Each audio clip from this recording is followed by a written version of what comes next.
Welcome to Fullerton College Softball on SportsNetUSA.net as our president of our college, Greg Schultz, will throw out the ceremonial first pitch. Nice little fastball right off the edge of the plate. Blue wasn't there to call it a ball or a strike, so I'm going to give it to Greg.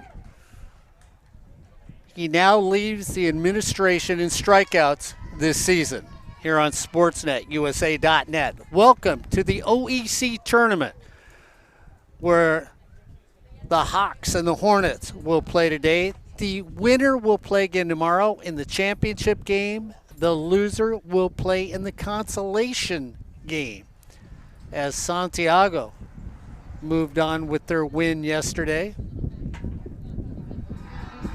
The Hornets had a bye. They played earlier this season, and the Hornets took the series from Santiago, but Santiago is on a 6-game winning streak.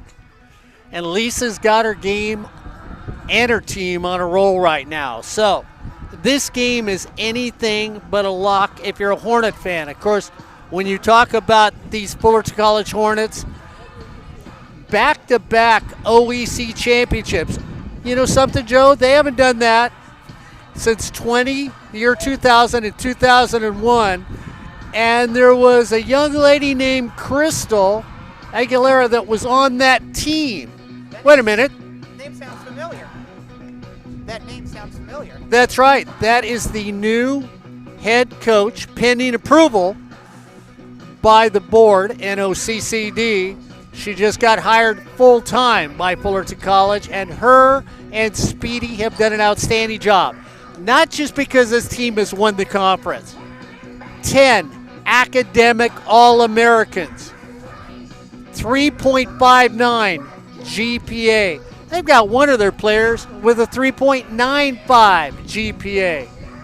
That says a lot about this team. Get ready to look at the lineups today. The first three up will be Rivera,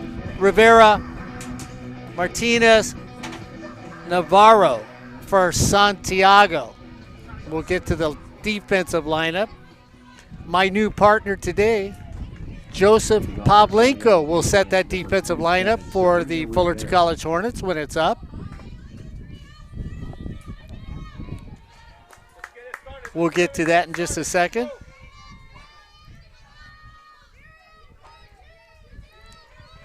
Winner goes to the championship bracket.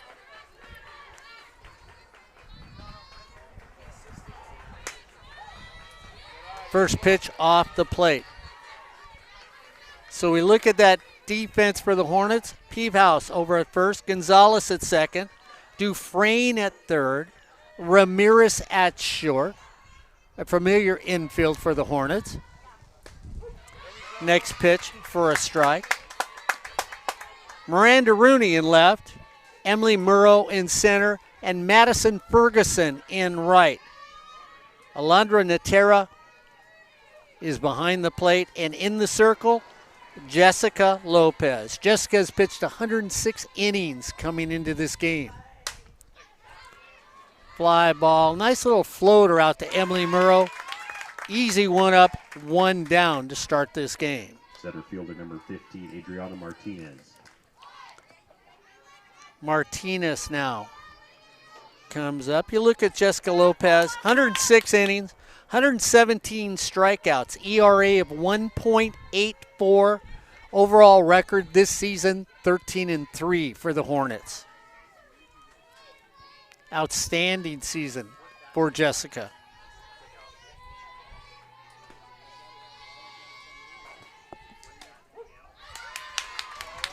Navarro takes that first pitch for a strike.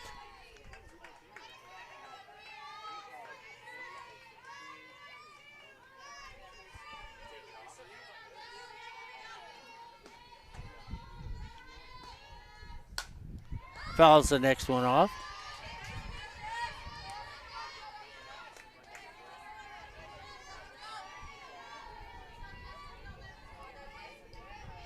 Navarro batting .380 this season. Lillian's got an on-base percentage of .457.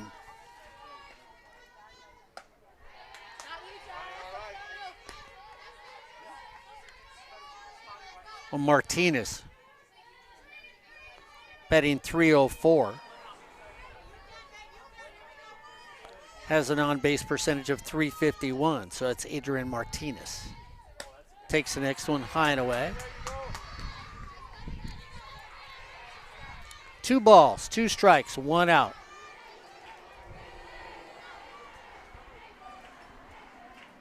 Adrian, a freshman, infielder and a catcher for this team.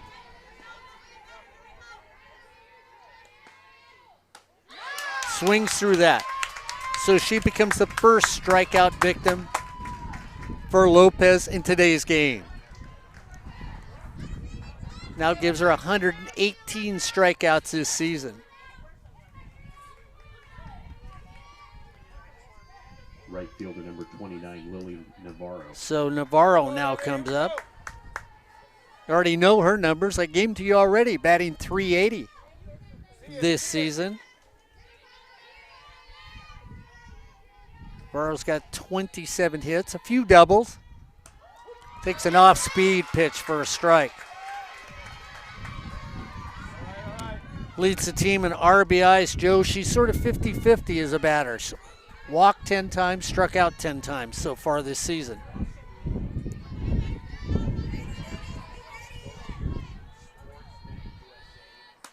Swings through the next pitch. And when you look at Lopez's numbers, you do have to say she's a strikeout pitcher. I mean, 117, she averages a little over a strikeout per inning. She can get that strikeout when she needs them for the Hornets. That one high and away. And she has that battery mate in Natera that's been back there all season long. They really do have that same mindset for somebody in the circle and somebody behind the plate. 1-2. Show me pitch. Navarro stays away from it. A lefty with a nice smooth swing for the Santiago team.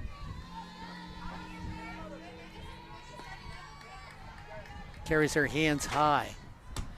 Takes that one on the outside corner. So 3 up and 3 down to start this game. No runs, no hits, no errors, and nobody left on base. As we head to the bottom of the first, it's the Hornets 0, the Hawks 0. You're watching Fullerton College Softball on Sportsnet, USA.net. Mark Pavlovich, Joseph Pavlenko. He has been our technical wizard all year long, our guardian of the ship here on Sportsnet, USA.net. We'll be back out here tomorrow for either game the Hornets are in. So make sure you're with us tomorrow on Sportsnet, USA.net. The whole crew comes out tomorrow, minus Orion Osborne. I mean, unless he surprises us.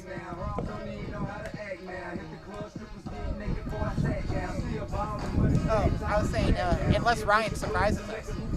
That could be. You never can tell with Ryan. He might just show up out of the blue. First 3 up for the Hornets today, it's going to be Ferguson, who's in right field. Gonzalez, Natalie, our second base person.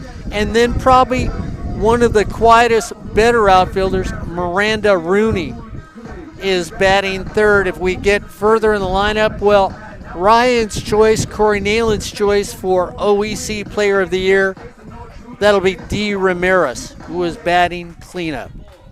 Leading off for the Hornets, right fielder, number 44, Madison Ferguson. So Ferguson's going to lead things off here for the Hornets. Madison batting .338, slugging percentage of .515. Look at Madison, a spray hitter, but you look at her in the sense that Madison, 8 doubles, 3 triples so far this season. She gets at any place in the alley in the outfield, she's got an extra base hit. Down and away. set the defense for the Hawks in just a second.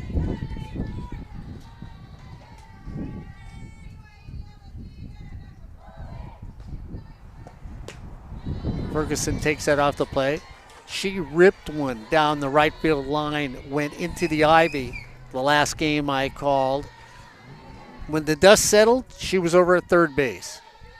She has an unusual timing mechanism. Pulls it in the hole, and she takes it exactly to where we talked about her going for a base hit. Second baseman, number 24, Natalie Gonzalez. So for the defense, for the Hawks, Costa in left, Martinez in center, Navarro in right, Islas at third, Villanueva at short, Molina is over at second, Motalou over at first, Rivera behind the plate. First pitch is a ball, and Scarlett Adams is in the circle. Pitched 76 innings this year, 23 strikeouts, and working on an ER just a little above 4. Square, drop the bunch, dens it perfectly, throw it to first. Tell you what, there's nothing like putting a softball to sleep, and the best way to do it is with a perfect bunt. Left fielder, number 5, Miranda Rooney. So the Hornets start this game off with traditional softball. Base hit, drop the bunt, sacrifice the runner over to second base.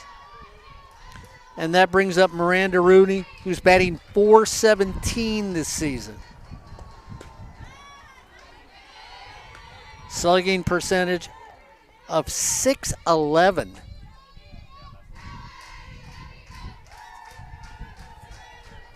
The freshman's had 72 at-bats, 30 hits this season. Takes that down and away. So Ferguson gets on with a single, is moved over to second by a perfect sacrifice by Gonzalez.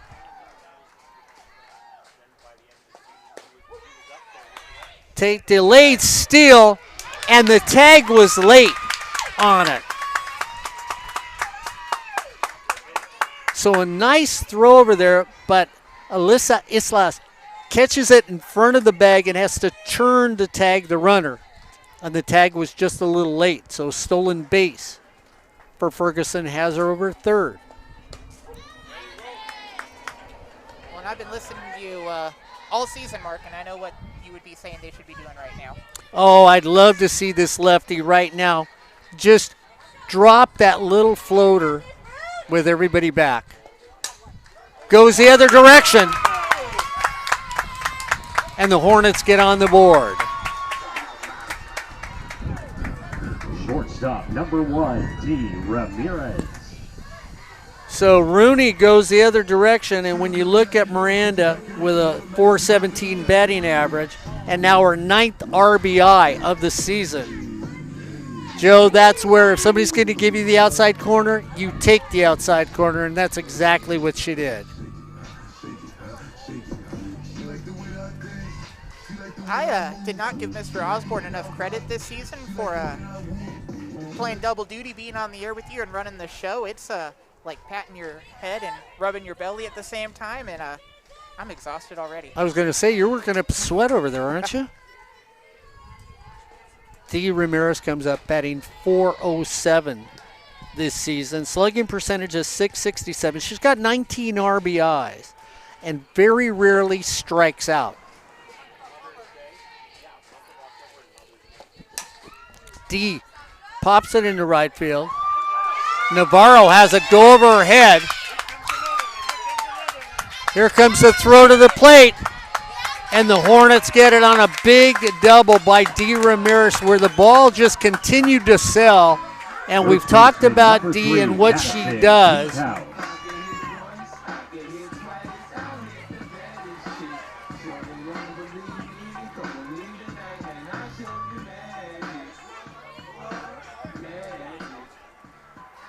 And so D comes through, and Lisa walks out. It's going to have a conversation with their Santiago team already. So the Hornets are picking up where they left off when you look at this team this season. 20-5 overall, 20-4 in conference, 9-3 here at Hornet Field, but 11-2 on the road when you look at them. Look at their recent games. They lost to Cypress 7-4, lose to Mount Sac 1-0. And like a championship team, you don't let a couple of losses continue to drag you down. They righted the ship against Saddleback, winning 5-0, 2-0, 5-1, and 7-4. And that's how they ended their season and captured the OEC title.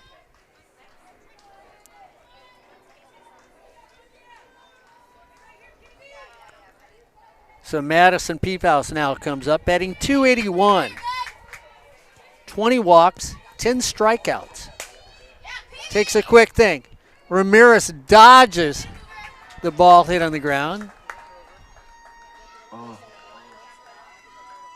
So Villanueva over to Motalua at first. Casey Dufresne.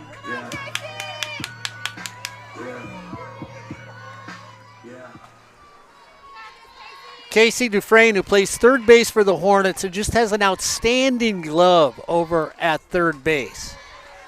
Casey's always about 5 feet in front of the bag at the hot corner and has quick hands, and you see that when she comes to bat too.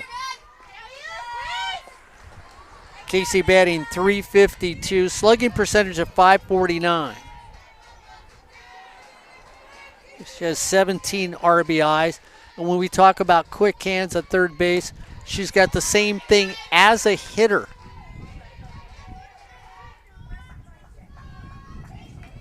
Another freshman on this team.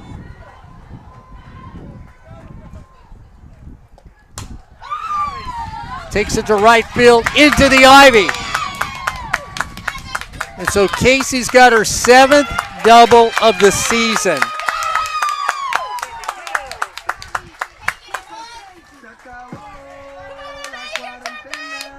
Designated player number 11, Anay Agredano.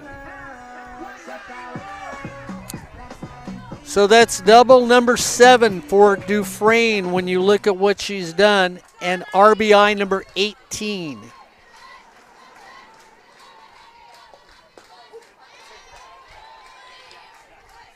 Agredano is now up, and if I'm not mistaken, I want to say she's the young lady who has a GPA of 3.95 on this team. An amazing student athlete. Takes it back up the middle, but lines out to Alexandra Molina. But not before the Hornets get 3 runs on the board. 3 runs on 4 hits, no errors, and 1 left on base. At the end of 1, Fullerton College Hornets 1, the Santiago Hawks 0, here on Sportsnet, USA.net. That's right, we're at the OEC tourney. And Joe, you were out here all year long running the ship here for Fullerton College softball. Enjoyable season, but you've got to give it to the young women that were in that dugout in Speedy and Crystal for really putting together a great season for these student athletes. Definitely, and it's from a fan, spectator point of view, it's awesome that most of them are probably coming back next year with this season not counting officially due to COVID and all this stuff. Another difference we have today at the game, as restrictions have lightened up, we're used to hearing the dugouts chirping, as you and Mr. Osborne would say, but we've got fans in the dugouts, masked up, you know, COVID prevention's taken, but all that extra reaction on the big plays is definitely awesome to hear. Yeah, and I'm looking behind me too, because I just want to make sure that that ceremonial pitcher doesn't have any ice on his arm, you know. Not that he's as old as me. I don't want anybody to think that, but that's our president, Greg Schultz, who's done a fantastic job during this very trying season for educators. And let's give our educators a lot of love, like the young women that are the coaches here. Not only our administration who had to deal with COVID this season, but also the people that helped educate these student athletes. It's been a very trying year for everybody involved. Yes, it has. It's been a strange year, to say the least. And Greg has done an outstanding job Hawks number 24, Haley Guillen. making sure everything continues on a level plane for this Hornet campus. One of the nicer gentlemen you'll ever meet. Ever come on campus? Come by his office and say hello.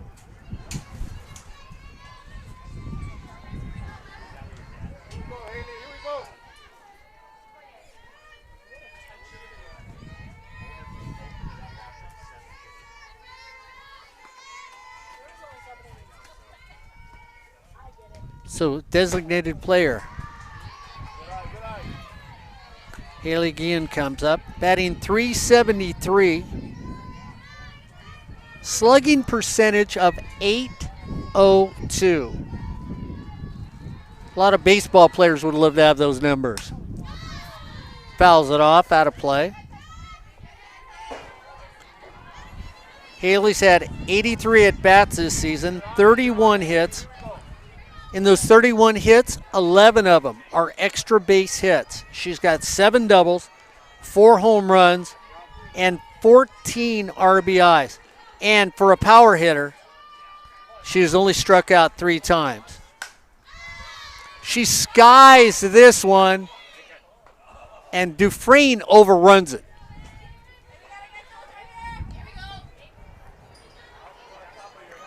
Haley's got a great swing. She does swing like a power hitter, but you've got to look at the fact, a .373 batting average. So it's somebody who very much has power but is very in control when she comes to the plate. Deep in the box.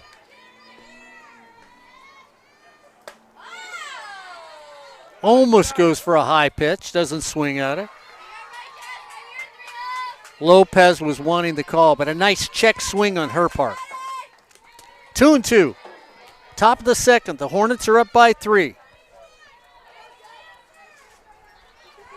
Joseph Pavlenko with me today. He'll be here tomorrow with Ed Ford, Albert Robles, Corey Nalen. Fouls out one away. Gabby Nalen will be out here. So we're gonna crowd our area a little tomorrow. Maybe Ryan Osborne will sneak in. Who knows?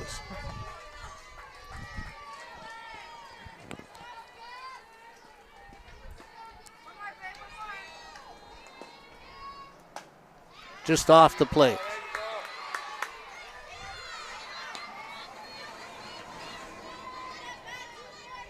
Nice eye by Haley.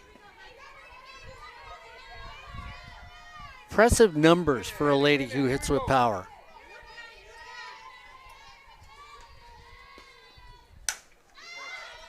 D. Ramirez settles under the little pop-up for the first out here in the second inning.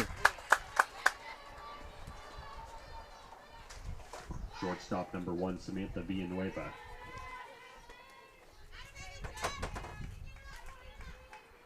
So Villanueva comes up now, batting .316. 15 RBIs. Little open stance. Deep in the batter's box is where she's at. Hornets come in at the corners. Off-speed pitch. Down and away, so Peevouse in at first. Dufresne in at third.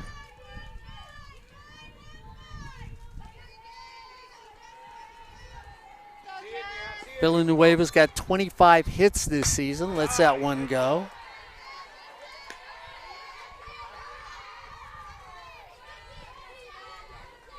Four walks, batting .316.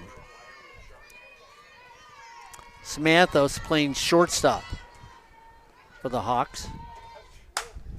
Drives it deep to left field. Does the wind hold it in? It does. As Miranda Rooney gets underneath it, and Joe, that was going into the breeze we have blowing here. I think that's enough to keep it in the park. Second baseman number 42, Alex Molina. So Alexandra Molina, or Alex as they call her,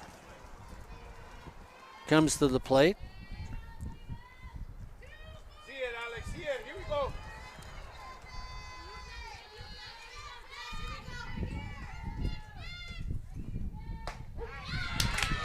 takes the first one for a strike.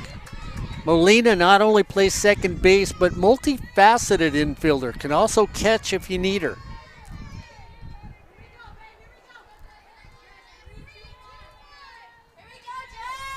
Again, deep in the box, opened up in the front foot. Steps in, drives it, and there's Casey Dufresne, who catches the line drive. And thank you, Casey, for just adding to Mr. Pavlovich's statement about how good you are with a glove. So 3 up, 3 down. No runs, no hits, no errors, and nobody left on base as we head to the bottom of the second. It's the Hornets 3, the Hawks 0 here on Sportsnet, USA.net. And let us bring up the fact again for both these teams. These are young student athletes. Yes, they use the game of softball to further themselves in their education here at a community college level and also further their education on the next level, be it the NAIA, D3, D2, or if you're fortunate enough to get to D1 in some of the bigger programs. They are all very talented young women. As we look now, there's going to be a pitching change for the Hawks.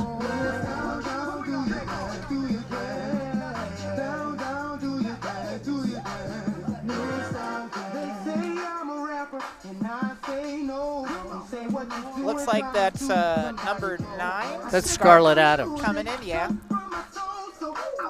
Beat me to the punch, Mark.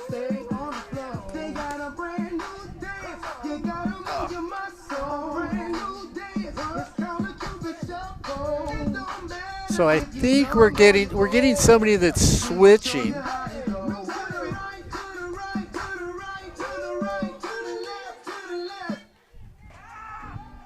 Now batting for the Hornets, number 30, Jessica Lopez.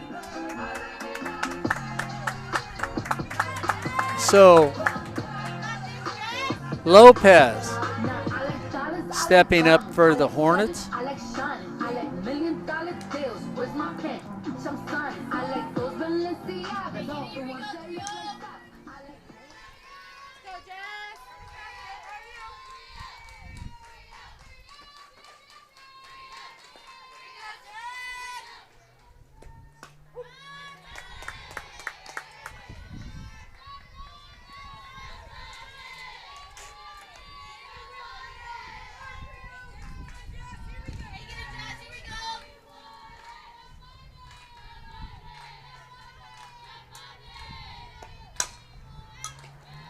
Lopez, a little ground out to Jasmine Modalu.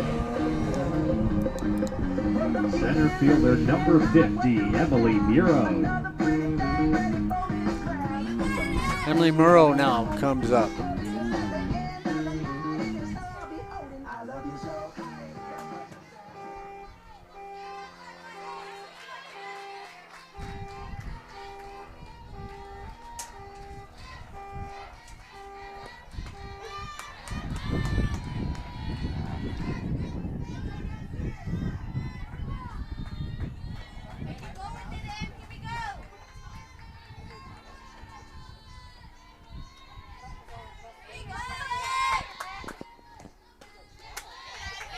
Takes that one down.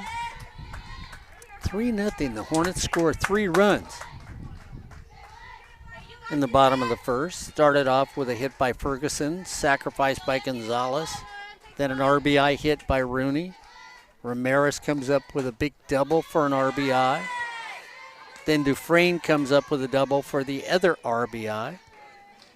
And that's how they got their 3 runs and have that 3-0 lead here as we're in the bottom of the second. Down and away. 3-1's the count. Head back to the top of the order as Ferguson's on deck.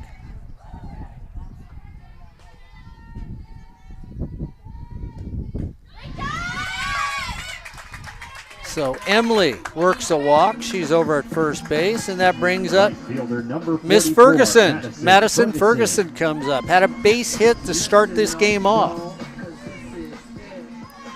Scored the first run of this game. in the bottom of the first.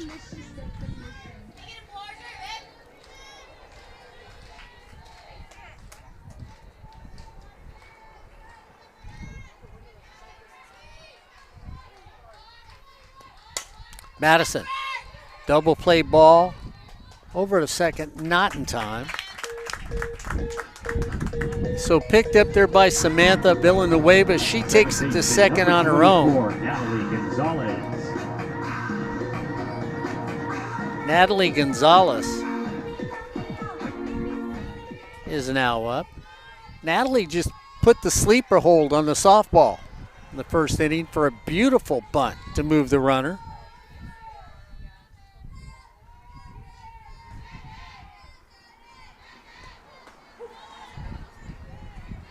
Natalie takes that first one for a strike. The quiet infielder on this Hornet team. Natalie's over at second. You probably wouldn't even know she was there unless an announcer says something about her doing something, or you read the box score the next day. She's that quiet at second base. Takes that one on the corner.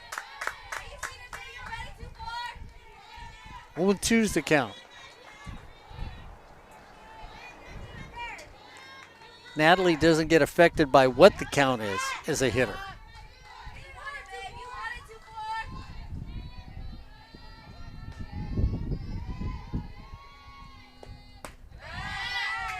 Line away, 1-2.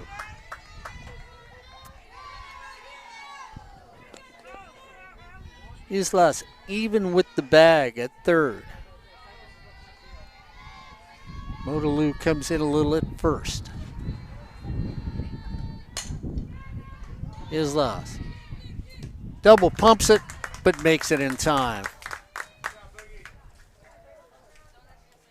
So no runs on no hits, no errors, and one left on base. We're through two here at the OEC tourney.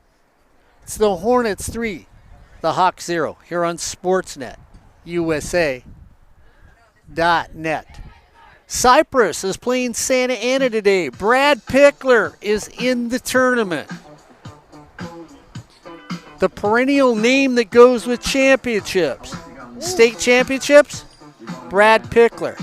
Undefeated season, state championship, Brad Pickler. 45 wins, state championship, or maybe it was 62. Corey Nalen will have to text me on that one. Brad Pickler. But it's no longer the Brad Pickler show here in the OEC, because you have teams like Santiago that has won the state championships. You know how these educator coaches now in the Hornet dugout that have taken a 2019 team, dealt with COVID, and all of a sudden now in 2021 go back to a championship again. Santa Ana, who doesn't get talked about, the Dons, one of the oldest community colleges around, like Fullerton College, they're now in the conversation. So when you talk about the OEC, you talk about some of the finer community college softball players in the nation, Joe. And that's the thing where we, and you've been out here for every game, I haven't, we get to watch these young women play. This is probably the most talent you will see on a community college level is here in the OEC. There's no doubt about it. Southern California in general, excellent softball. Northern California, not saying you're not any good, because you are. NJCCA, yeah, you're good, but come on down and play the OEC. Come in from Arizona. Drive in from New Mexico and take either of these teams on, and we'll see what's going on.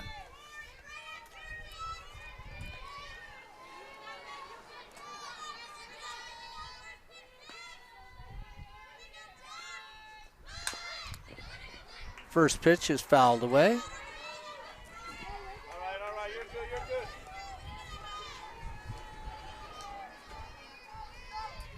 So Alyssa Islas, the shortstop for this Hawk team, start things off here in the third.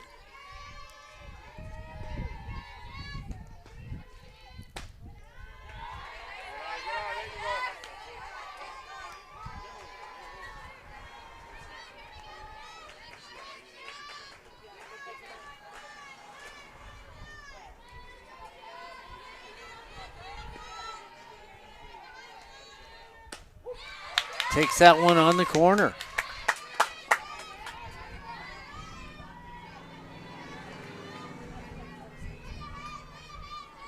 See it, here we go. Batting .339 this season. On base percentage of .453. Just off the plate. 10 RBIs. Really good eye. Her walk to strikeout ratio, 2-to-1. So she gets twice as many walks as she strikes out when she's up there. Fouls that one away. It's going to be out of play.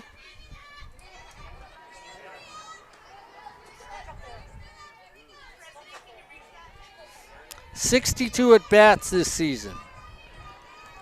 She has scored 15 times. She's got 21 hits.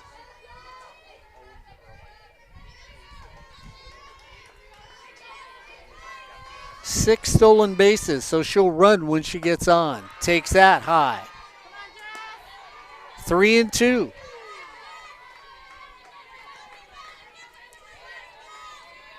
In at the corners.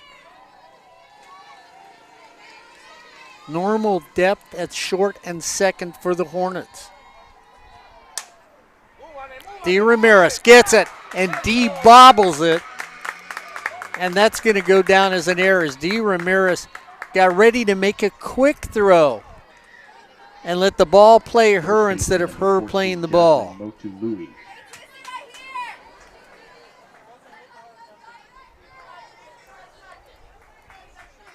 So that goes down as an error in my book. I'm not the official scorekeeper. I'm just the meanest scorekeeper. Dee was setting her feet to throw before she set her feet to corral the ball.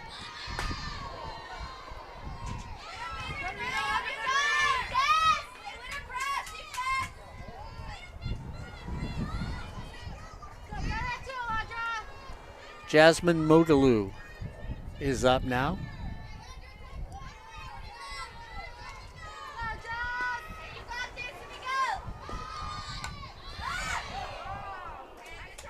Just over Natera's hands.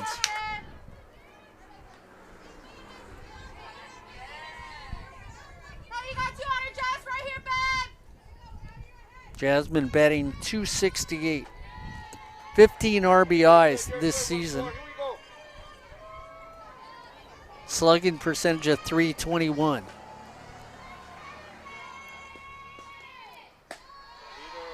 Off the plate. So the Hornets up 3-0. They scored first and quickly in the first inning. Santiago trying to answer here in the top of the third.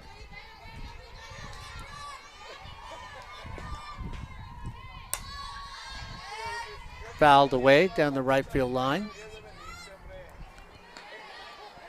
Hornets in their blue slacks. Gray jerseys. Little gold piping on those blue slacks. Everybody with the stockings pulled high, which Ryan Osborne adores in baseball or softball. Real jersey or uniform aficionado? It's a jersey or a blouse, if you want to call it. And you could call it a blouse if the guys are playing baseball, too.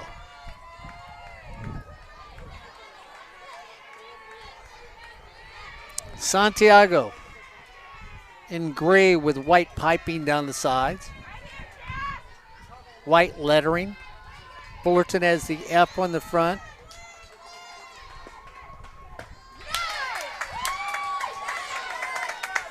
So Lopez gets her third strikeout of the game. Number 5, Jade Acosta.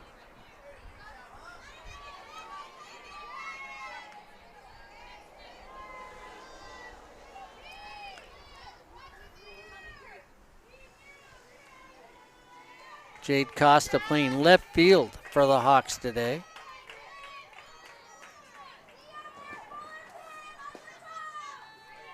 Runner at first, got on with an error. Costa drops it.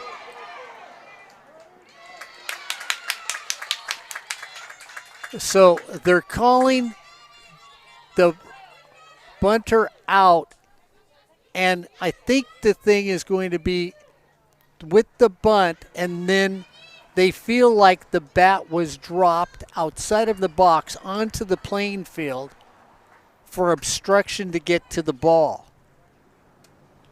And so that's what I'm going to say, that the umpire is ruling that the batter drops the bunt, drops the bat by the ball, which doesn't allow the catcher, Joe, to make a play on it.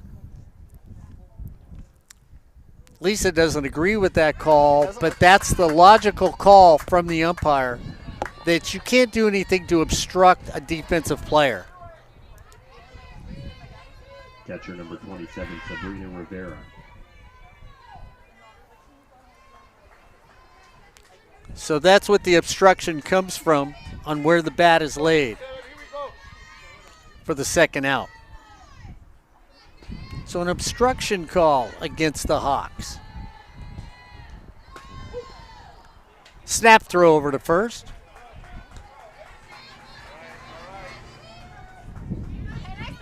So we go back to the top of the order.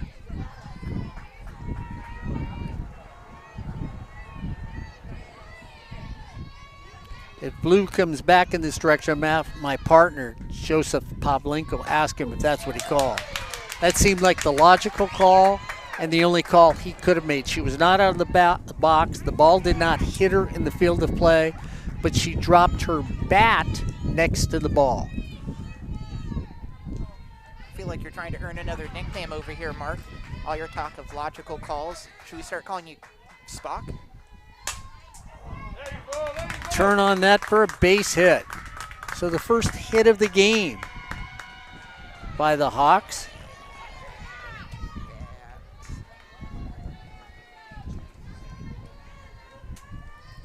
No, you know what? We really do. We pride ourselves here on SportsNetUSA.net for not only enjoying the game, which we do, but many times you don't get to hear from the umpire, so you like to know the rules. And so you can explain an obstruction rule because you know the rules. And that's what makes it a lot of fun being with all the broadcasters here on SportsNetUSA.net. We've done it in football. We've actually explained rules in the press box to people in football.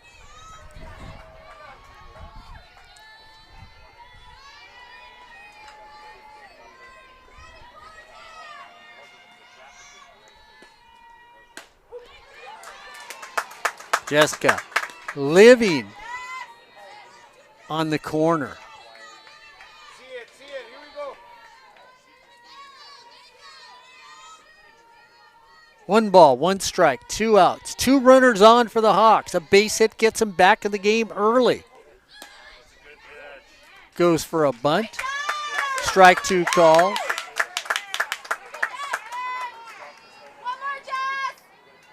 So she offered at the plate.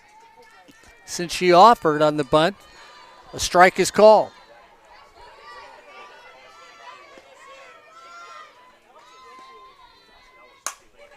Taking left field.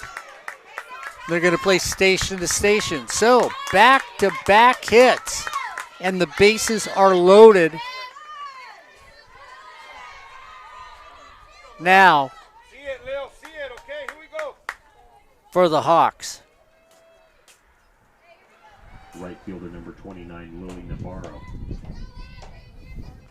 And if you want to get back in the game, this is the young woman you want at the plate. You look at her batting average, you look at her on-base percentage.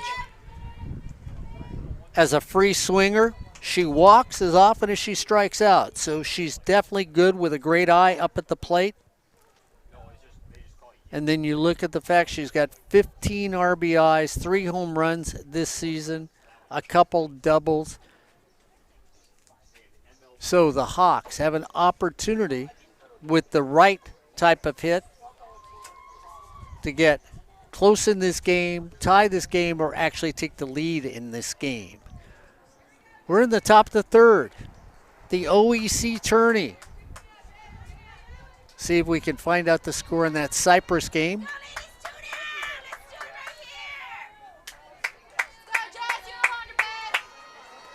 So Jessica Lopez was cruising along, and now here in the third inning, well, starts off with a big error, comes back out with a strikeout, gets an interference call. Looks like she's going to work her way out of the inning, and now the bases are loaded with one of the better hitters for this Hawk team.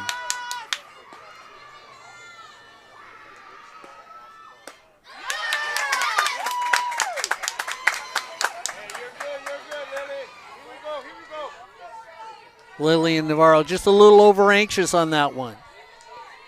Takes a step out, regains her composure.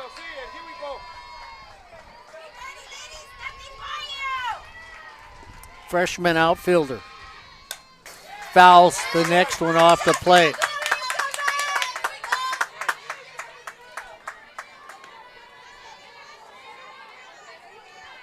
Dangerous hitter with 2 strikes. If you groove something, she'll drive it on you.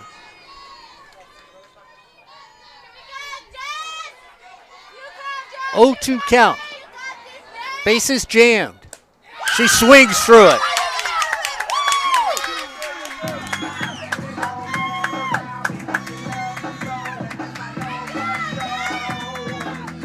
So no runs on a couple hits, 1 big error, and the bases left loaded here in the top of the third. As we head for the bottom of the third, it's the Hornets 3, the Hawks 0 here on SportsNetUSA.net.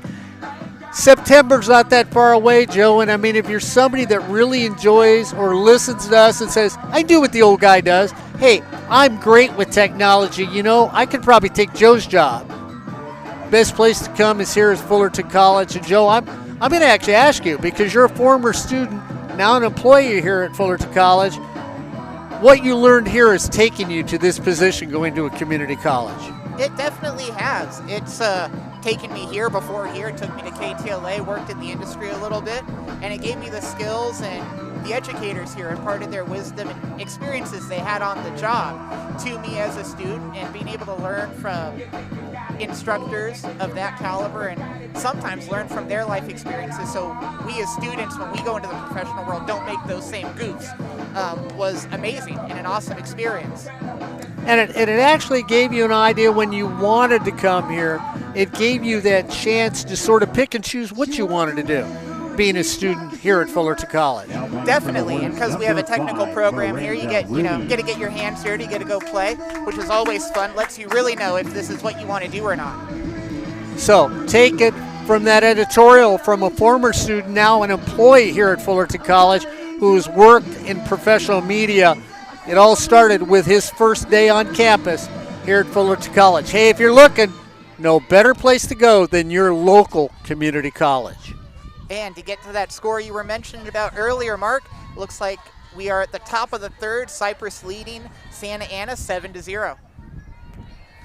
So Brad Pickler's team's on a roll. It's not Crescent. It's a softball roll.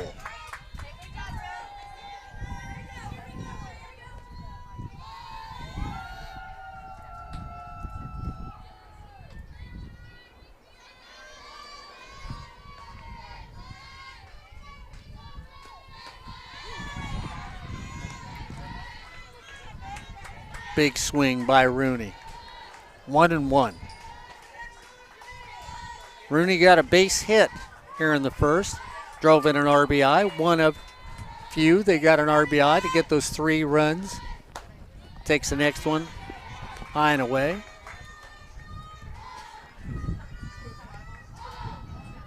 Miranda Rooney, 8 doubles, 3 triples, 8 RBIs this season. Lefty with her hands high. 3-1 count. Wind blowing straight in our face, so I'm going to say it's a crossing wind from left to right now.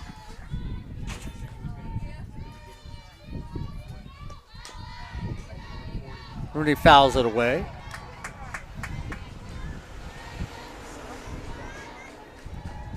And that's what you like about her too. She can handle the bat, does a variety of things. Can take it deep, can drop a bunt, can slap the ball to left.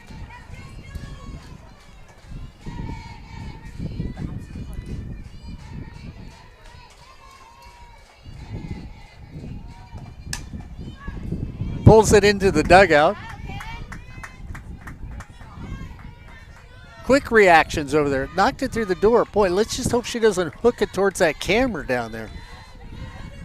Don't jinx me, Mark. Oh, okay. See Joe move like a cat.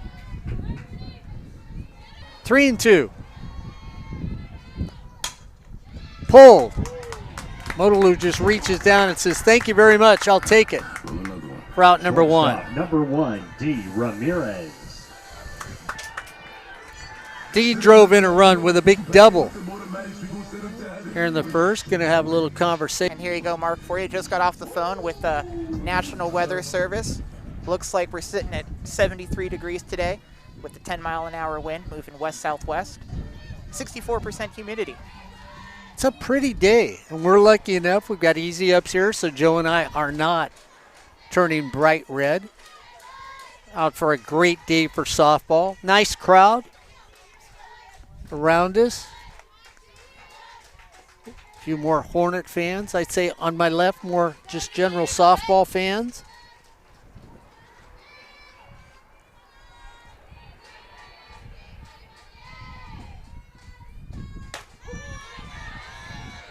Dee nods her head at that first pitch. Go, yeah, nice one. Takes it for a strike. 0-1.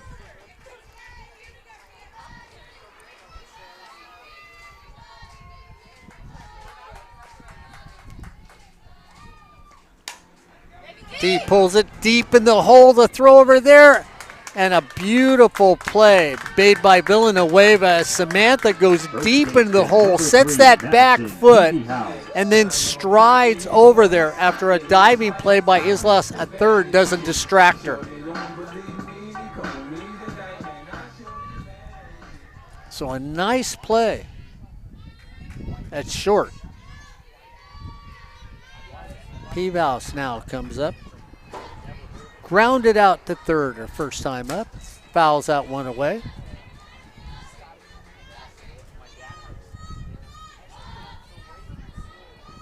So Joe's already told you it's a beautiful day for a softball game. Just enough breeze to keep everybody cool. Next one fouled away. Corey Nealon will be out here tomorrow with Ed Ford.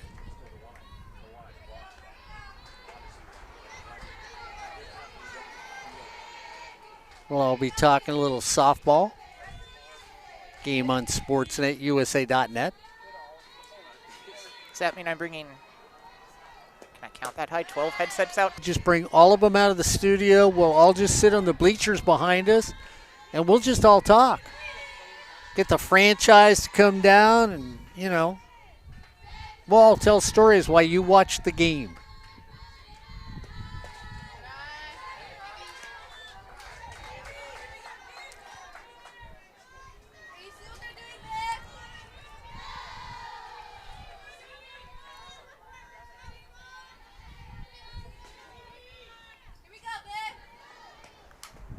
Fouled away. So Cypress in control of their game against Santa Ana.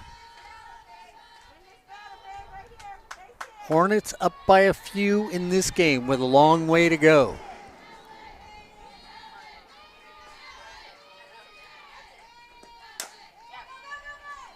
Peevouse tops it.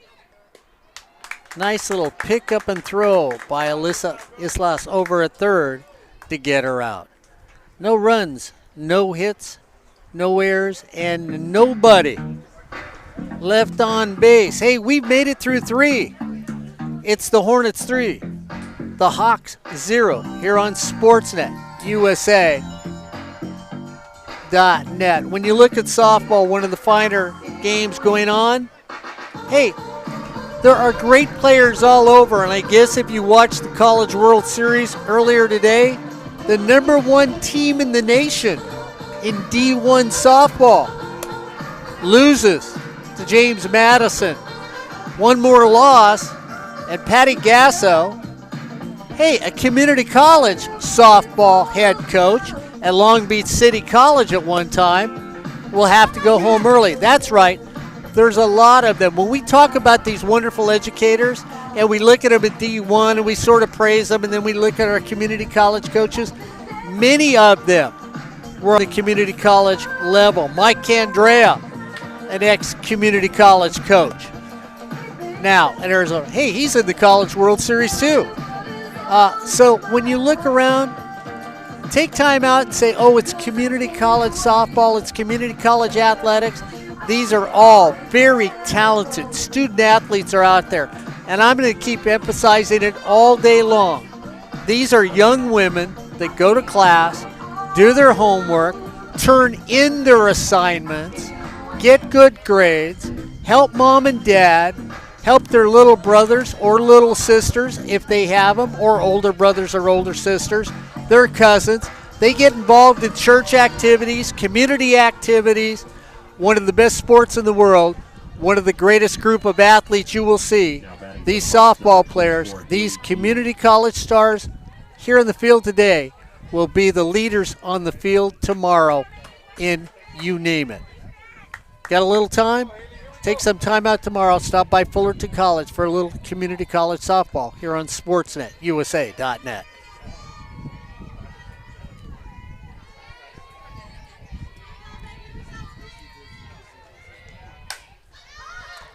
Again, pops it up. Dufresne settles underneath it, pulls it in for the first out.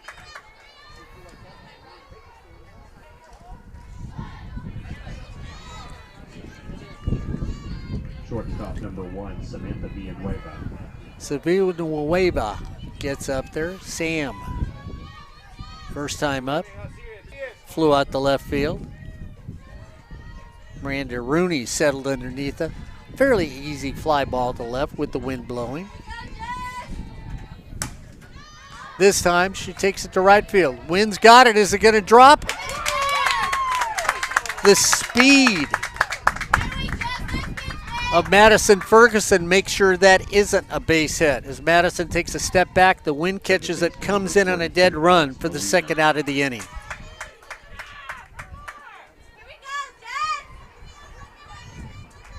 So 2 up, 2 down as Alexandra Molina plays second base for the Hawks, is up.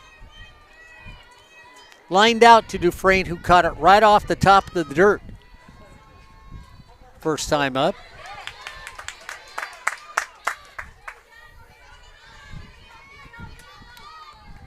So the Hornet defense and excellent pitching from the circle for the Hornets has limited the Santiago attack so far in this game. 3 up, 3 down in the first, 3 up, 3 down in the second. Then it looked like Santiago was going to crawl back in, only being down by 3. But the Hornets figured their way out of it. And now the first 2 up are down and out so far here in the fourth.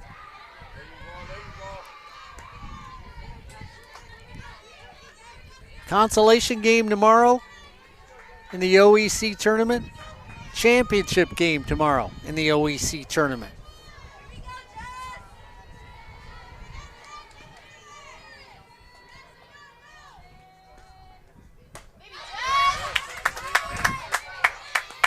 Just took enough off that pitch to have the batter swing through it. Molina, 2-2 count to her, 2 outs.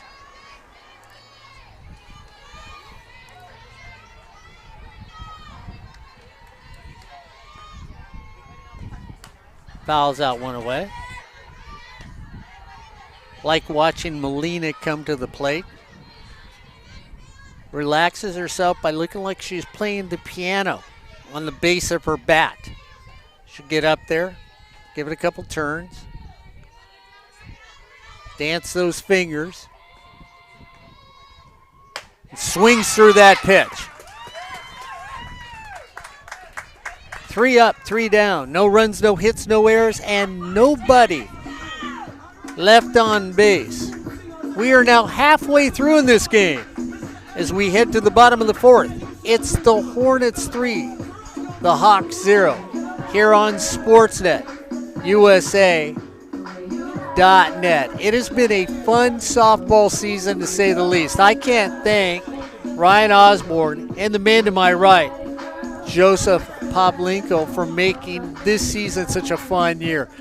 All the little glitches, gadgets, bumps, and whistles that we've seen that they've developed over the season, well, it wouldn't have been done if Corey Nalen and I were out here by ourselves. We'd have bumps. I'm just going to sit here like a bump in the log. You figure out what's going on. That would have been our bumps and our whistles. We'd have been whistling to somebody and say, hey, didn't you take this class? How do you turn this on?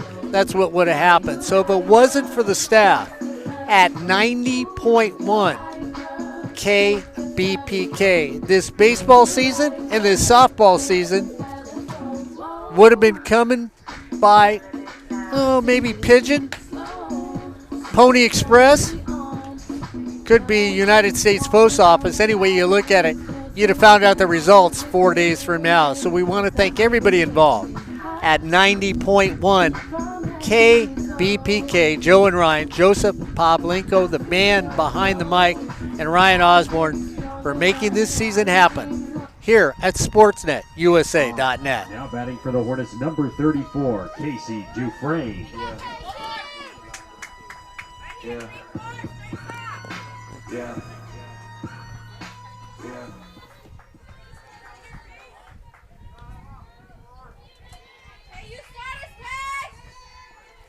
Casey Dufresne, 442 on base percentage, almost gets hit. Discussion tomorrow, what's more important, batting average, on base percentage? That will always get discussed. If I had a coach here, I'd probably go over and ask him right now, what's more important? 442 on base percentage. Takes the next one. High and tight. Third base person already demonstrated how good she is with a glove.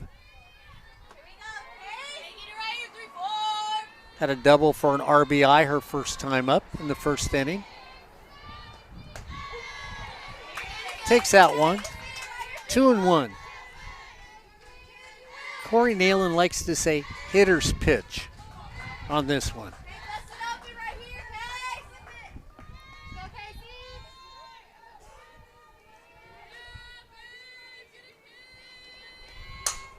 Takes it down the right field line. Foul.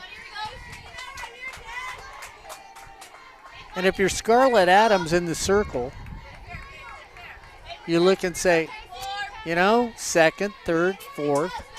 We'll see if we can hold them. Stay within 3. Close softball game between the Hawks and the Hornets.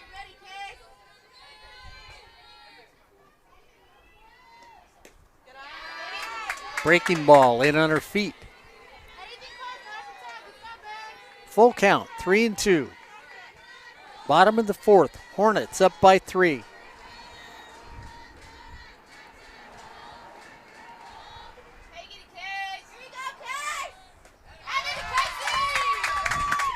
And that on-base percentage goes up. Designated player number 11, Anaya for Dufresne. Redondo.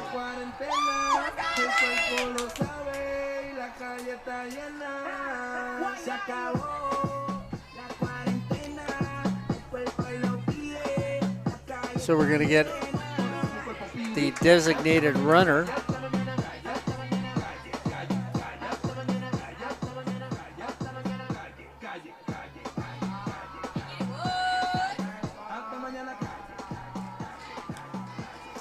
In the game of softball.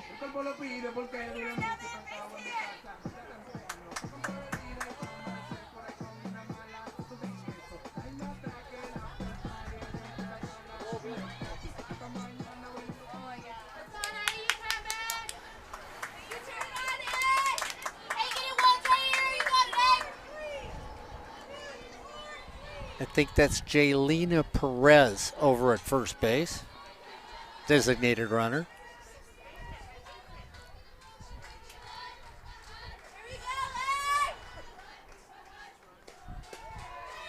takes off running on the first pitch, and they get her on a beautiful throw by Sabrina behind the plate. She put it right on the dime to get the runner.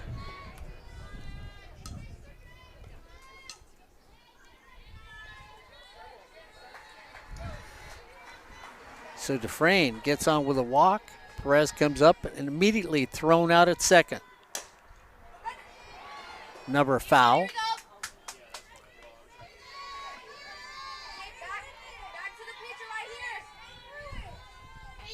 So a good defensive play every run now. If you're Santiago, adds on to that 3-0 lead. It's off the plate. Islas at third, Villanueva at short, Molina at second, Modalu at first, Costa in left, Martinez in center, and Navarro in right. That's the defense for the Hawks right now.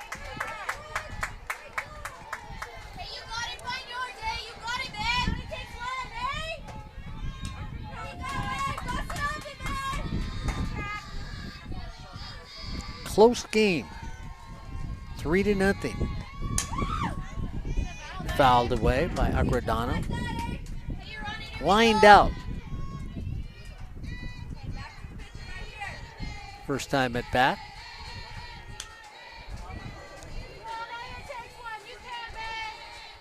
Game looks like something that'll come to the 6th. There's a mistake made that could determine the game. Off the fist, and Scarlett Adams just crawls underneath it and makes the catch. Number 30, Jessica Lopez. Jessica Lopez. You look at her season coming into this game with 106 innings pitched. She basically carried the Hornets this season in the circle, Joe. I think every game you saw, she was always in the circle. Yeah.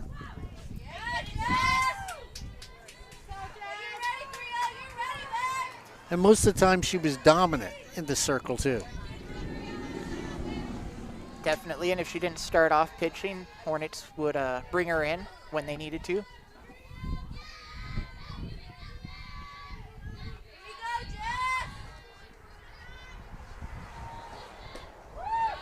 Takes that down low and away.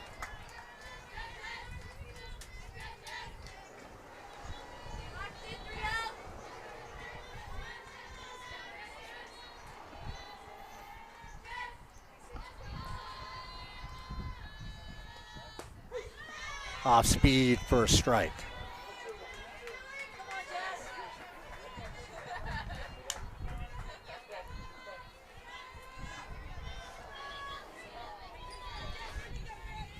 Got about 45 people here as fans today. Also, what Corey Nayland would classify as too many. That's it. As Lopez swings and misses on that one for strike 3. No runs, no hits, no errors, and nobody left on base. We're at the turn, and we're heading home as we head to the top of the 5th. It's the Hawks down by 3. It's the Hornets 3. The Hawks 0 here on Sportsnet, USA.net. Joe, you were out here for every game. Anything that you saw this season that you said, boy, you know, I'm a little surprised in watching the game of softball. I didn't know that would happen. Some of the, I can't remember the player's name at the moment. One of our left fielders a couple times would have some amazing diving catches. They'd stretch out and get balls that I didn't think they would make. Casey Dufresne, I think Ryan Osborne, probably, at least I think she's one of the more underrated players on the team. She's solid and helps them out and makes big plays when she needs to. And you can't say enough about Dee Ramirez at shortstop. Very talented young player. And pitching from the Hornets have been, just defensively, the Hornets have been pretty solid. Yeah, they have been. All season long. They have been, really, when you think about it, and you look at the Hornets all season long. The fielding percentage of .955, and like I've always said, I'm the old mean guy on this show. I like somebody to be a little higher than that, but it's been acceptable. 31 errors in this season so far. For the Hawks, fielding percentage of .931 with 53 errors in this season. And you know, you watch me at the baseball games when I've called those. I'm a stickler on defense, so I'm going to say it to you. Who's more fundamentally sound, the softball players or the baseball players? Ooh, that's a tough one, Mark. The softball players. Yeah. That's like true and false. There's one correct answer. True, false. You really want to see talented players of the game come and watch the game of softball.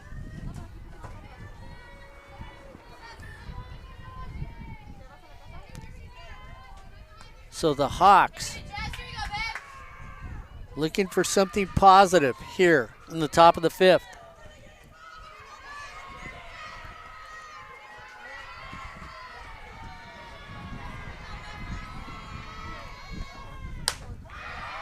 First pitch, high and tight.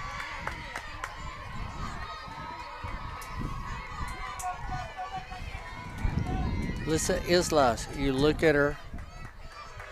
10 RBIs. That's the thing that's amazing when I look at her. I understand the 10 stolen bases. Quick little first step. She drops a bunt. Peebles throws, makes a nice play at first base, charges the ball, comes down and gets it. And Natalie Gonzalez, who I love at second base, slides over on that play to cover first for the out. Number 14, Jasmine Motului. So Motului comes up. A little conversation in the circle. Most of it's probably coming by. Okay, don't lose our concentration now.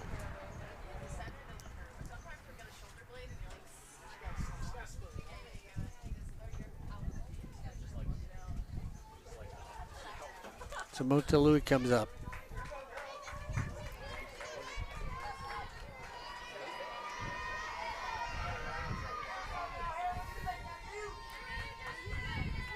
Jasmine, 15 RBIs.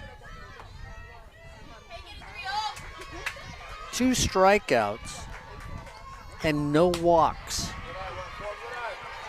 So when she comes up there, she's either going to get you a hit or she's going to find a way to be put out by a defensive player. Takes that for a strike.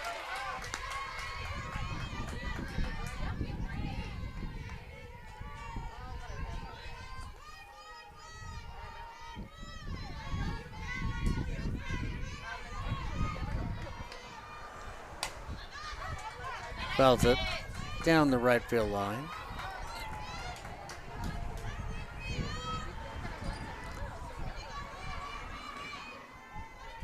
Jasmine, an alumni of Troy High School, not far away from here.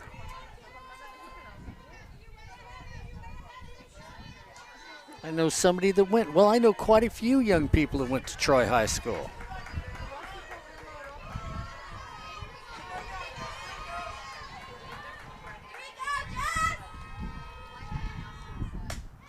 Takes that for a ball. 2-2.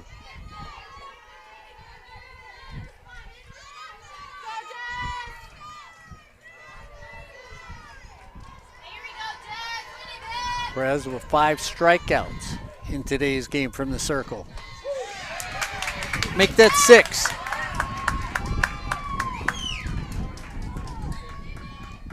Left fielder number 5, Jade Acosta. So Acosta, the left fielder, comes up.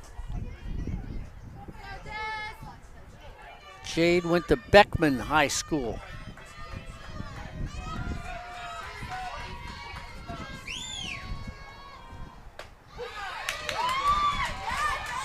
Jade, one of those hitters with the double batting gloves.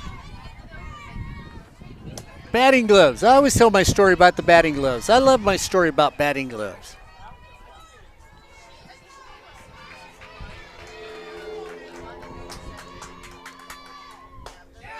Next pitch off the plate.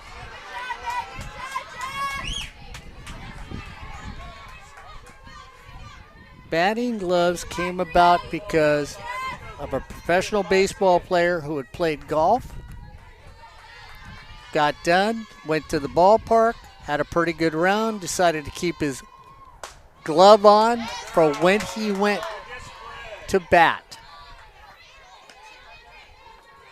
Had almost a perfect night and decided from now on I'm going to go up there and swing with my golf glove on. The creation of the batting glove.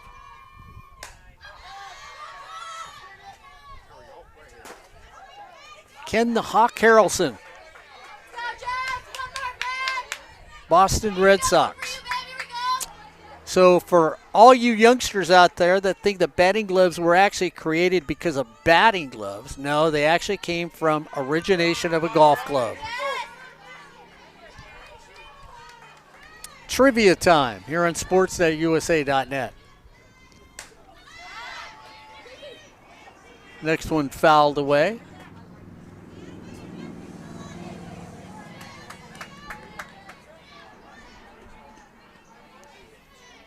Yes, I know some of these things because I was around when softball actually started.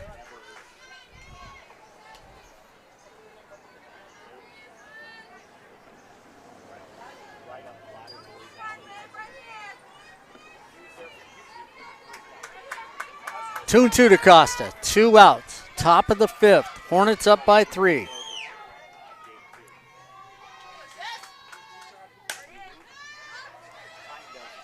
Break on the ball as D. Ramirez. D settles underneath it and pulls it in. No runs, no hits, no errors, nobody left on base. We head to the bottom of the 5th. It's the Hornets 3, the Hawks 0 here on Sportsnet USA.net. You know, we look at Fullerton College and we talk about their greatness. Actually, Fullerton College softball really started, community college softball really started by a young woman who started here by the name of Margot Davis. Margot Davis was the first woman to coach and win the Amateur Softball Association World Championships in 1961. And she actually started to be an originator of competitive sports for girls and women. Margot presented the idea to junior college coaches to consider dividing teams into different areas and leagues in the state of California. And by 1978, the women were finally able to compete for a California state title.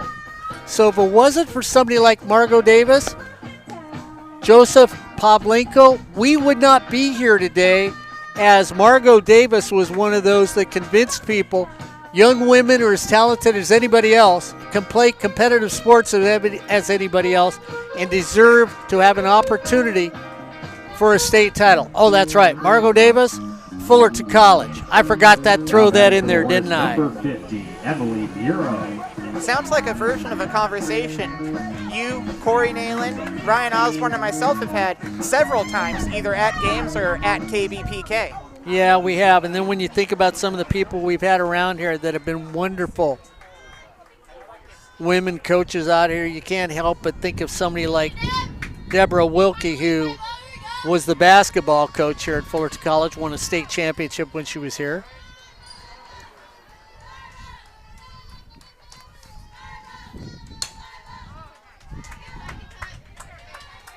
Emily Moreau now up at the plate.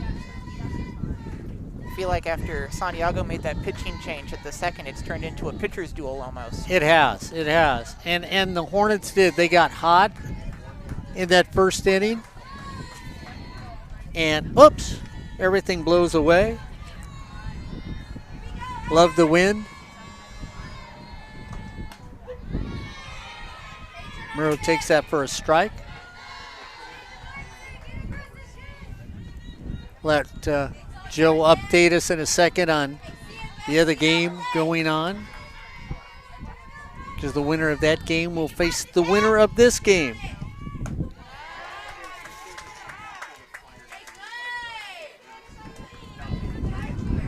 Thank you, sir. Even Fan picking up my paper for me. I was gonna say, even the fans at Fullerton College, super helpful. They are. Emily fouls that off.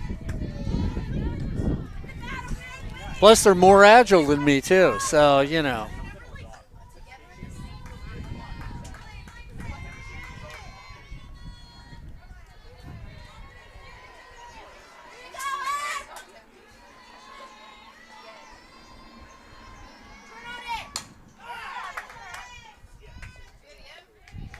Emily gets it over to Molina, who makes a clean little play at second base for the first out in the inning. All right, checking on that score like Mark was talking about. Their game's moving a little slower than ours looks to be. They're at the top of the fourth. Cypress is widening that lead. They're leading Santa Ana 11-2. So I know that's another rule we'll have a discussion about tomorrow now, the run rule. And I think in this tournament play, I don't know. I didn't ask anybody if the run rule was waived or not. I know lots of times they will waive certain rules. Ferguson swings through that one. 0-2's the count. The Hawks were pinching in at the corner. Now they take a step back.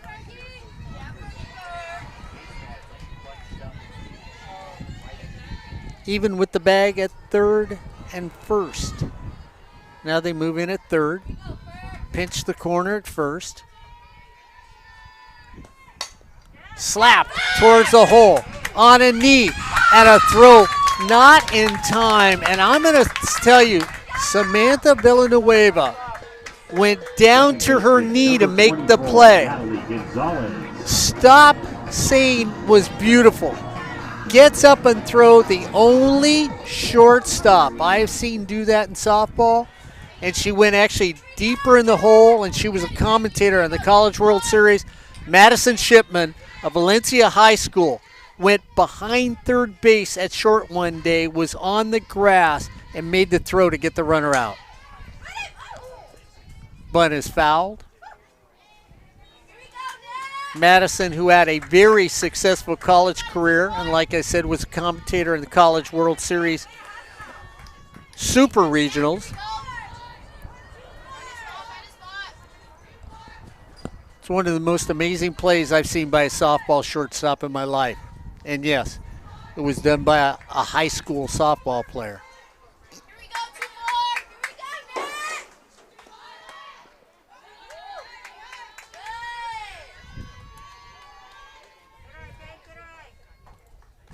Donna Lee's team, Valencia High School, up by Magic Mountain.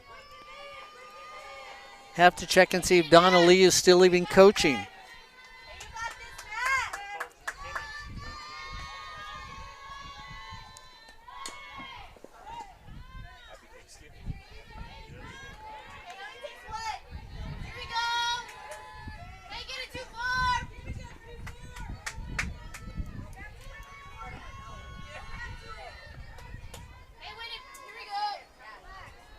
Oops. Somebody just sent me a note.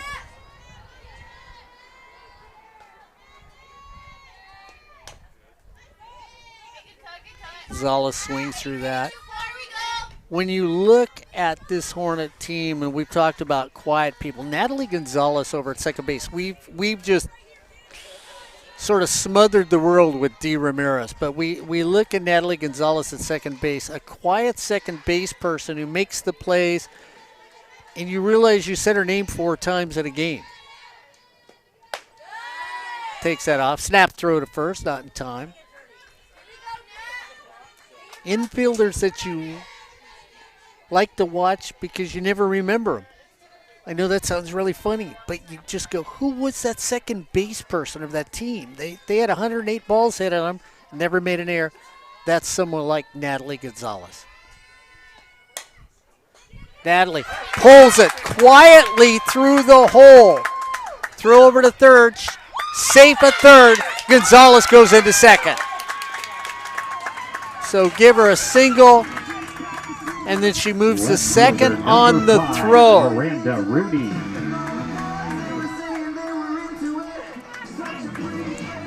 So as quiet as she is defensively, she pulls it through the hole gently. And then she watches the throw, the attempt at third base, and she slowly moves in. And now we have runners at second and third. And that brings up Miranda Rooney. I think I know what you want to see here, Mark. Same thing you always do. Oh, I love the squeeze play.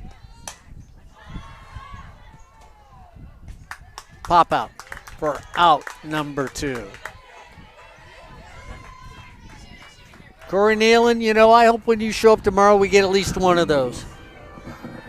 I find that to be one of the most exciting plays in softball and baseball. Shortstop number 1, D. Ramirez. D had a huge double in the first inning for an RBI, then grounded out to her counterpart in the third inning, so she's 1 for 2 today.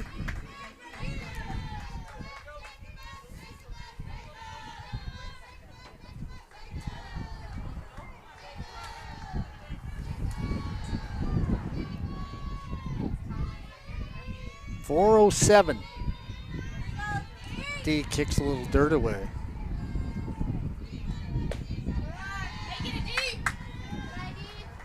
Takes that for a ball.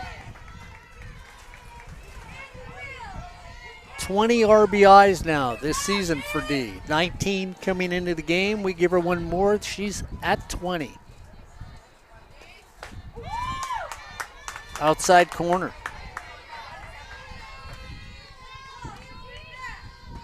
1-1, 2 outs, runners at second and third. Big out for the Hawks in this inning.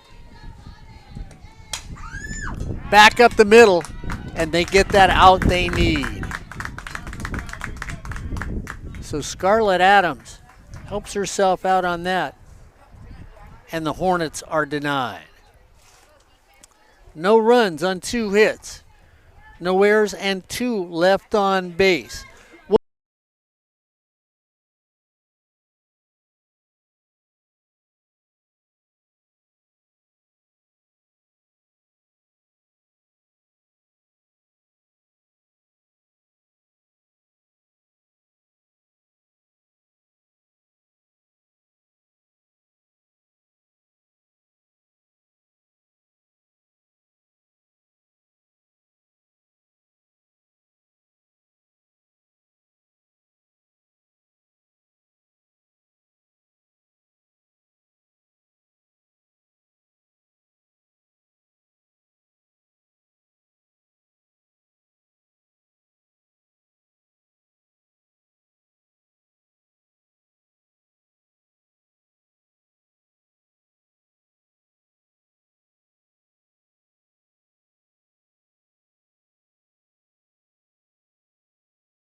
Thank you, Corey Nealon, for reminding me of Sydney. I think Sydney's actually coaching at Cypress right now, if I'm not mistaken.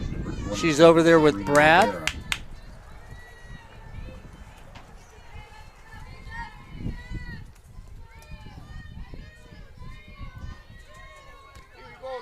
2 innings to go. They're only down by 3. If you're a Hawk fan, you're still in this game deeply.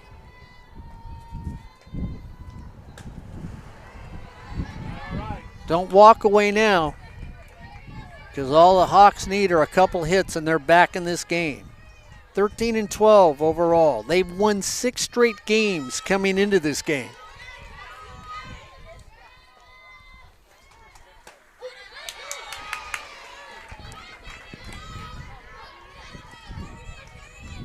Yeah, I'm sure last at bat the Hornets would have loved nothing more than to get a couple more hits on the scoreboard. That way they can relax a little bit. Not that they can relax at all, really, but, you know, take a little of the pressure off, because one mistake and we could have a tie game. Yeah, exactly right, Joe.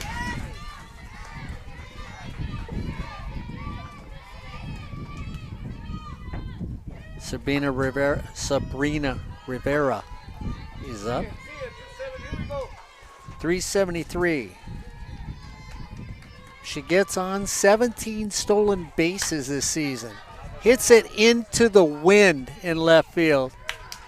And Miranda Rooney is there for the out.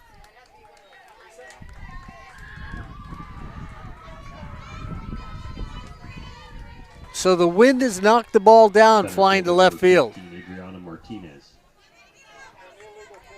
So it was an illegal pitch. Therefore, the batter is not out. The count is 2-2. And so we're going to replay the at-bat on an illegal pitch.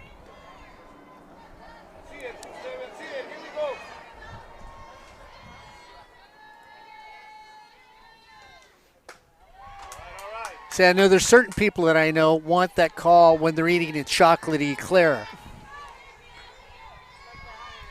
It doesn't really count the first time, so you actually get to eat the eclair twice, and it's still only 800 calories. Sounds like you're talking about my diet, Mark. You're good, 2-7, you're good. Here we go. Hey, you've been good today. That little water. Right, just don't tell the wife about the energy drink. That didn't happen. Hey, see, this is what partners are all about. Yeah, you don't sell anybody out. Hawks get another opportunity here on an illegal pitch. Pulled foul. The quiet aspect of softball, where nobody would think anything about it.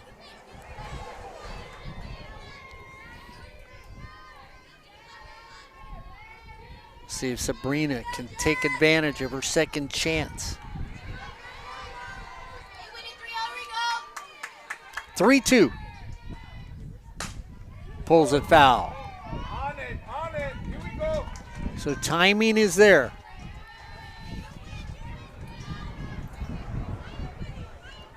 Wind's been consistently 10 miles an hour, like Joe told us earlier, all day long.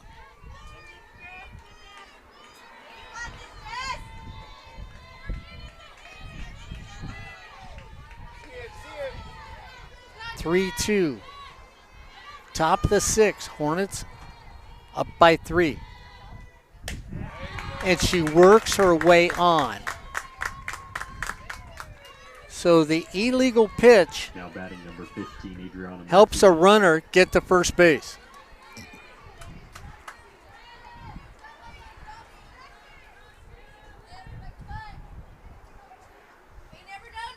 Adriana Martinez now is up.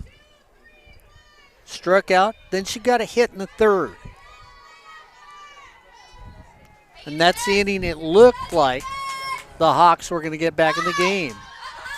Pitch fouled away. Not a lot of room behind home plate. So if you foul it off, the catcher doesn't really have an opportunity to get that foul ball. Hornets come in expecting the sacrifice. Fouled away again.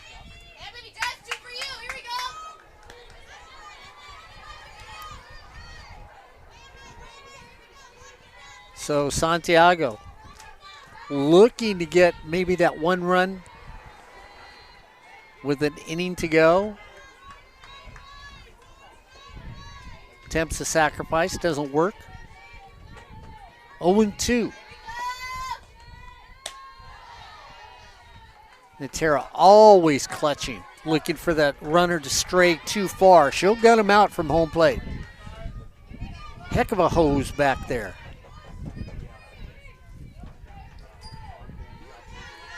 One and two's the count. Off the edge that time.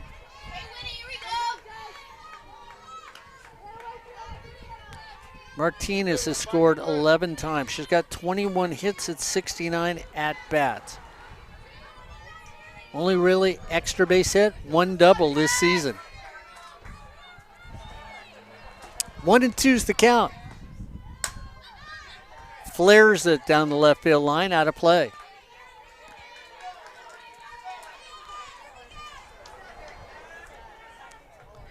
So it looks like the Hawks have caught up to Lopez in the circle.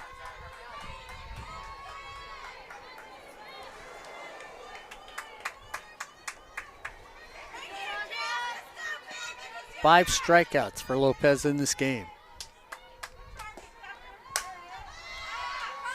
Lopez calls everybody off and takes it herself in the circle.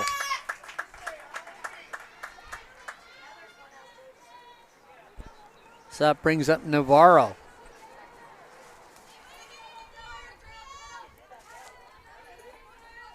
Right fielder number 29, Lily Navarro.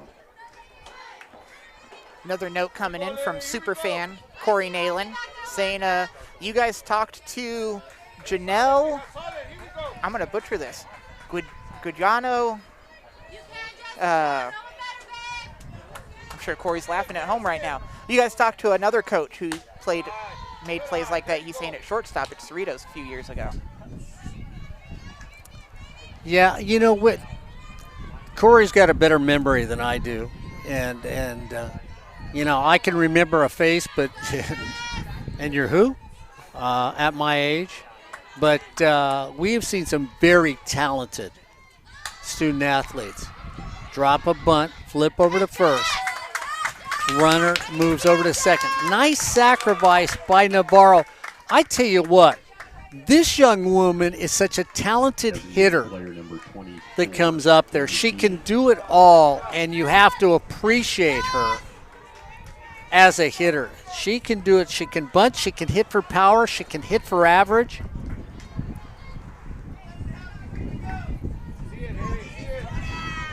Haley Guillen now comes up.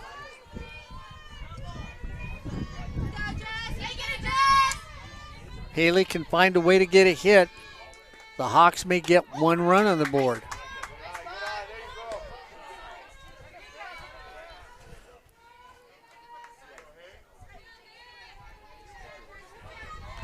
Hornets scored early in the first inning, haven't done anything since. Santiago has just not found a way to scratch themselves back into this game.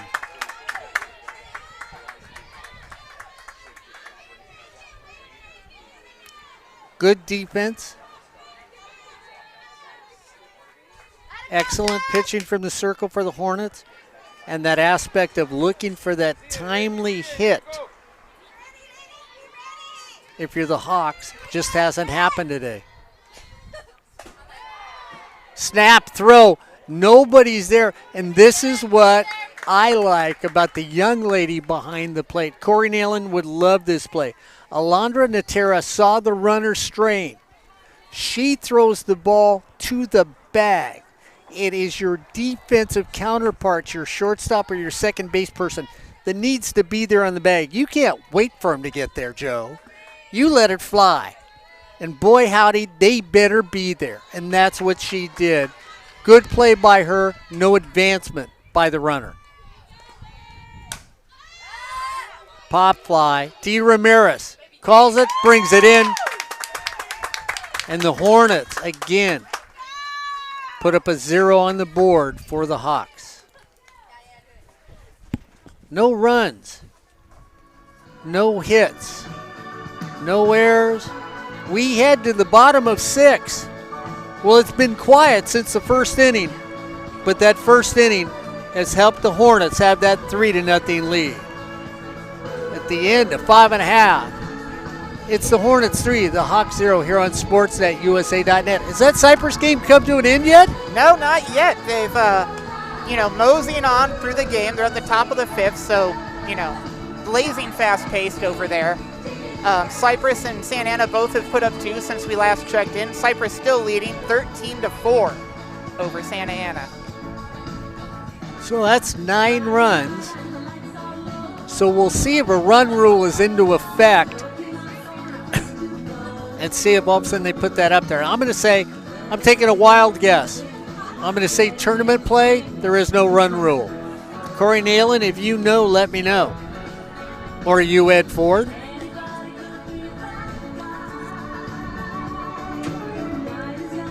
I am one of those advocates that doesn't believe in a run rule. Joe, I got to ask you, is there time you call a game? Or do you let people play on? I mean, if you're a believer in any given Sunday, you don't call it, right? Anything can happen at any time. But I think at a certain point, morale on a team, they're down 9, 10, 11, 12. Mentally, I just think most teams probably can't come back from something like that.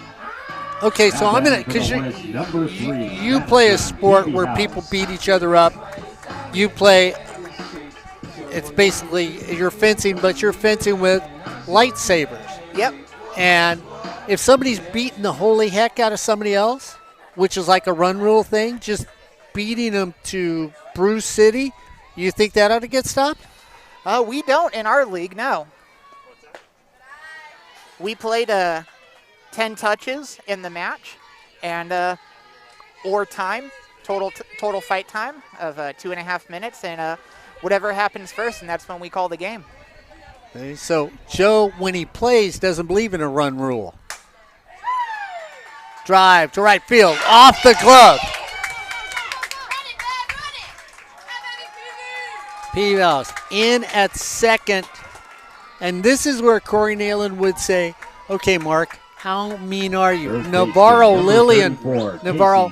goes back, but it is a line drive to the wall. It hits the top of her glove. Ryan Osborne, if he was here, he'd give that an error. If Corey Nalen was here, he'd give it a hit. And I'll leave it at that. You'll find out at the end of the inning what I did.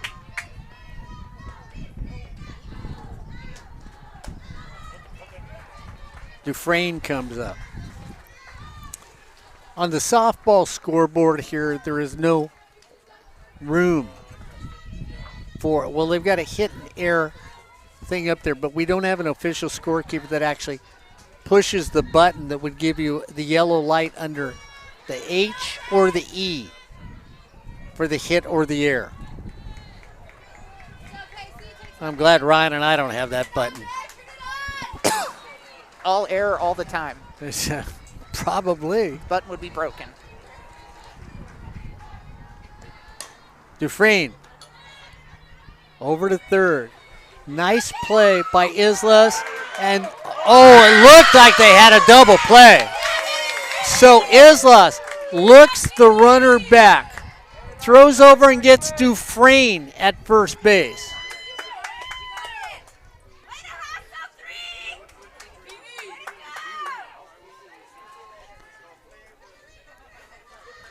From first, they throw to third, and it looked like from the crowd, which they did, had the runner in a double play.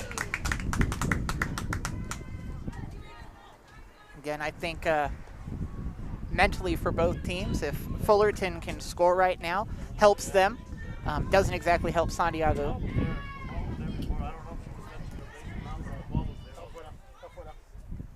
The runner was out.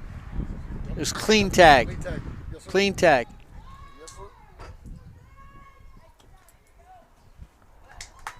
Conferring with the softball fans who saw it as well as I did. That's why I always like talking to the crowd. is they'll look at things that we don't see. So a nice double play.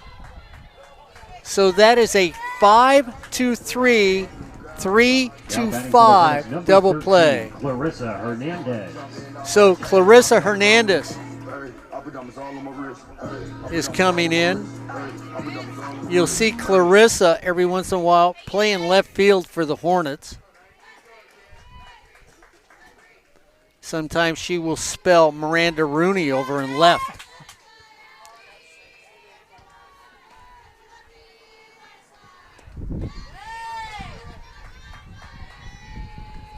So for those of you scoring at home with us, that was a 5-3, 3-5 double play.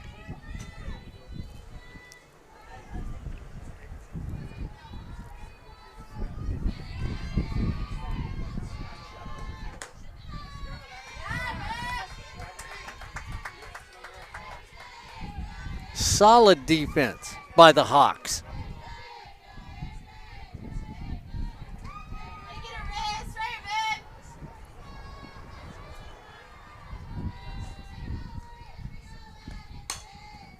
Oh, down the line. And Clarissa gets it inside, heading for second, dives in. Clarissa heads for third. Here comes the throw, and she's out. So you give her a double. She gets that hit. She's safe. She gets up. She is thrown out after that.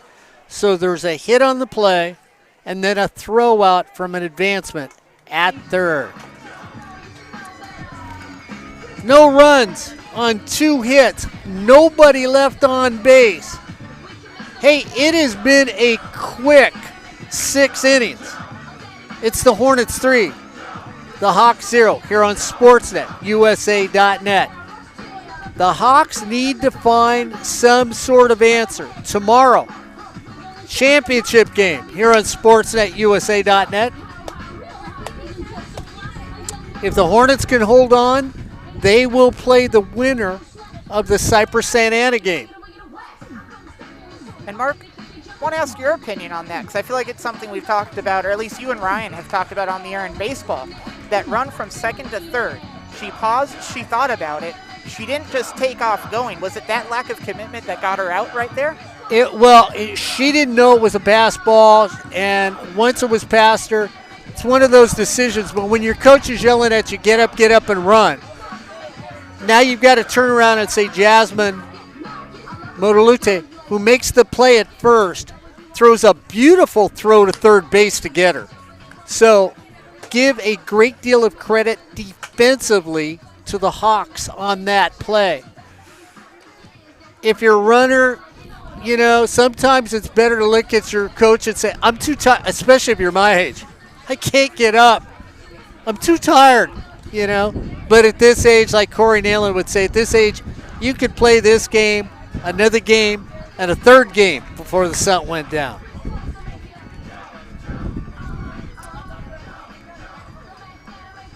The Hawks are hoping just to get to play to the next inning here on SportsNetUSA.net. For Joseph Pavlenko, Mark Pavlovich, Ed Ford, Corey Nalen, Rashawn Haylock, Ryan Osborne, Noah Alvarez, some of the voices here on SportsNetUSA.net. Well, we didn't think of anything less of these two teams coming into this game. This has been what you expect in community college softball. A nail-biter going into the 7th. The Hawks have to get some runners right now.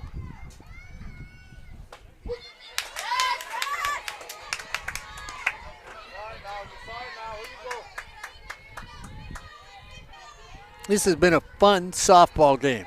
Well played by both teams.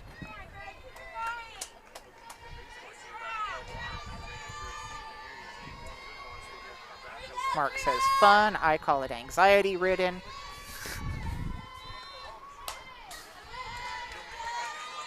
So that's why you ate those 12 energy bars. You were so nervous. Yeah. Okay, all right. And that's why I've got the Twinkies on deck. There we go. There we go. You know, just so everybody knows. The Hornets trying to continue their season on in a championship fashion. Off speed, Dufresne. Couple steps, guns it over to first. And Casey just calmly whips that one over there. One down. Here in the 7th.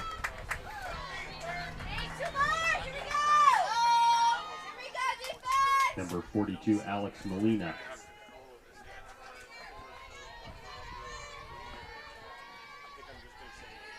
So Molina, second base, comes up, lined out to Dufresne, who picked it off the top of the dirt, then struck out in the 4th. Takes that for a strike.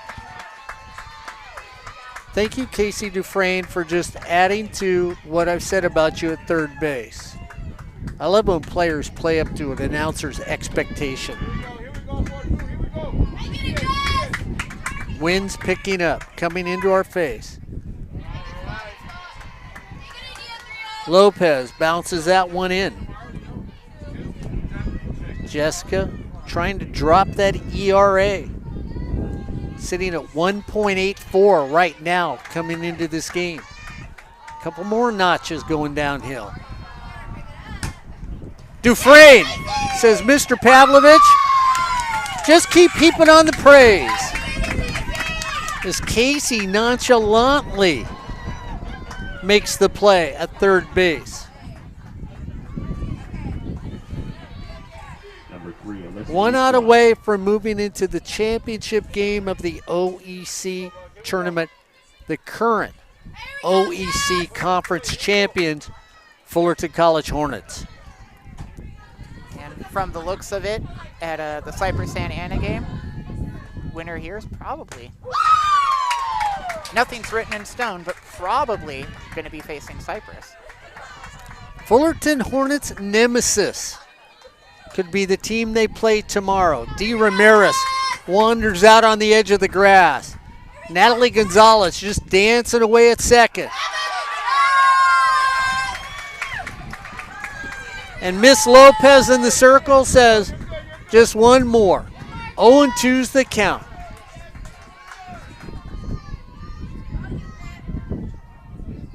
The 0-2 pitch, one strike away from going to the championship game. Pulled foul.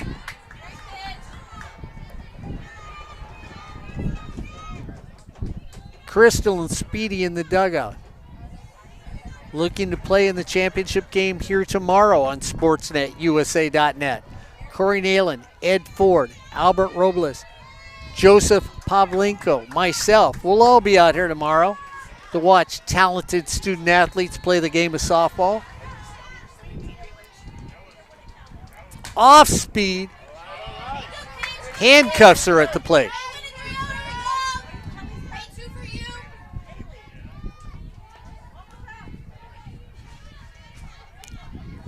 0-2 count, 2 outs, 3-0 Hornets. Crowd of about 45 to 50 showed up today. Nice little crowd here for this softball game. The feel of normalcy. Off the plate, strike 3.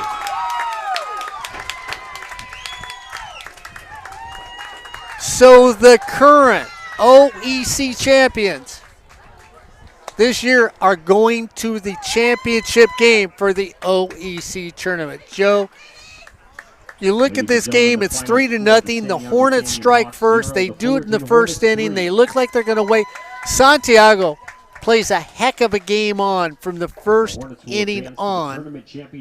And that was just the difference in this whole game, just that first inning for this Hornet team. Yeah, it was. Santiago tried to make some adjustments in the second inning, turned into kind of a defensive duel, a pitcher's duel, but neither team was able to put up any more points. And like you said, it was all written out in the first inning. That it was. So the Hornets walk away with a 3-0 victory that puts him to the championship game. That game will be tomorrow here at 2 o'clock at Fullerton College. If you can't make it, make sure you watch it here on Sportsnet, USA.net. As the conference champions move on 3-0 over the Santiago Hawks. For Joseph Popolinko, I'm Mark Pavlovich. Make sure you tune in tomorrow to see who comes away, either Cypress or Fullerton, with that championship trophy here on Sportsnet, USA.net.